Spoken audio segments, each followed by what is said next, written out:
FIFA বিশ্বকাপ 2026-এর round of 32 থেকে final পর্যন্ত যদি রোড ম্যাপটা দেখেন, তাহলে সেখানে দেখবেন একদিকে আর্জেন্টিনা, ব্রাজিল এবং অন্যদিকে পর্তুগাল, স্পেন, ফ্রান্স এদের মতো শক্তিশালী দল। এখানে ফিফা প্রেসিডেন্টের সাথে মেসির ভালো সম্পর্ক থাকার কারণে, আবার অ্যাডিডাসের সাথে ফিফা এবং মেসির এই যে চুক্তি থাকার কারণে অনেকে এটাকে কন্ট্রোভার্সি তৈরি করার চেষ্টা করতেছে যে এটা মনে হয় সবই পূর্ব পরিকল্পিত। একটা বিষয় ক্লিয়ার করেন তো ভাই, দেখেন পর্তুগাল যে গ্রুপে ছিল সেই গ্রুপে কলম্বিয়া ছিল, ডিআর কঙ্গো ছিল। এখন ওই গ্রুপে পর্তুগাল যদি উজবেকিস্তানের সাথে জিতছে, যদি ডিআর কঙ্গোর সাথে জিততো, তারপরে কলম্বিয়ার সাথে জিততো, তাহলে রানার আপ হতো কলম্বিয়া আর চ্যাম্পিয়ন হতো কে? পর্তুগাল। তাহলে কথা ছিল যদি পর্তুগাল চ্যাম্পিয়ন হতো তাহলে এই আর্জেন্টিনার যে সাইড, এই সাইডেই থেকে যাবে, আর কলম্বিয়া চলে যাবে এই ফ্রান্স, স্পেন এই সাইডে। আপনারা সবাই জানেন যুক্তরাষ্ট্রে যখন এই ড্র অনুষ্ঠানটা হলো, 12টা গ্রুপে 48টা দেশ ভাগ করা হলো।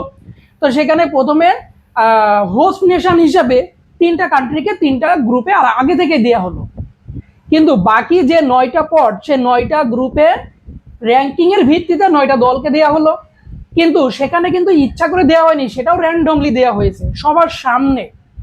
তারপরে বাকিগুলোও যেটা আপনারা দেখছেন।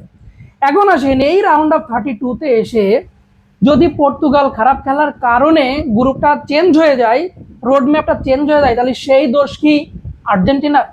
আচ্ছা আপনারা বলেন তো, যদি আর্জেন্টিনা গ্রুপ চ্যাম্পিয়ন না হয়ে যদি রানার আপ হতো, তাহলে আজকে যে স্পেনের সাথে অস্ট্রিয়ার খেলা, তাহলে এই অস্ট্রিয়ার এখানে আর্জেন্টিনা চলে যেত। তাহলে তখন কি বলতেন যে এইটা পূর্ব পরিকল্পিত? নিশ্চয়ই বলতেন না। যেমনটা বলেনি 2018 সালে। 2018 সালে কি হয়েছিল? যেখানে আর্জেন্টিনার গ্রুপে ছিল ক্রোয়েশিয়া এবং নাইজেরিয়া এবং আইসল্যান্ড।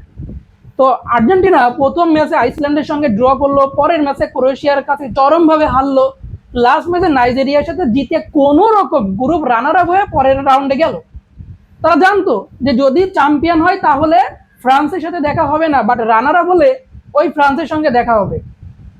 তাহলে ফ্রান্সের সঙ্গে দেখা হলো, তখন কি বলেছিলেন যে এটা আর্জেন্টিনার পূর্ব পরিকল্পিত? এই দোষটা তো আর্জেন্টিনার, কারণ আর্জেন্টিনা গ্রুপ চ্যাম্পিয়ন হইতে পারে নাই। তাহলে এখন কেন এই কথাটা আসতেছে যে আর্জেন্টিনা এবং মেসির পরিকল্পিতভাবে এটা সাজানো হয়েছে? আচ্ছা ওই সাইডে তো ব্রাজিলও আছে, ব্রাজিলও কি তাহলে এই দলে যুক্ত আছে নাকি? কমেন্ট সেকশনে জানাবেন। ভালো থাকবেন, দেখা হবে পরবর্তী ভিডিওতে। আল্লাহ হাফেজ।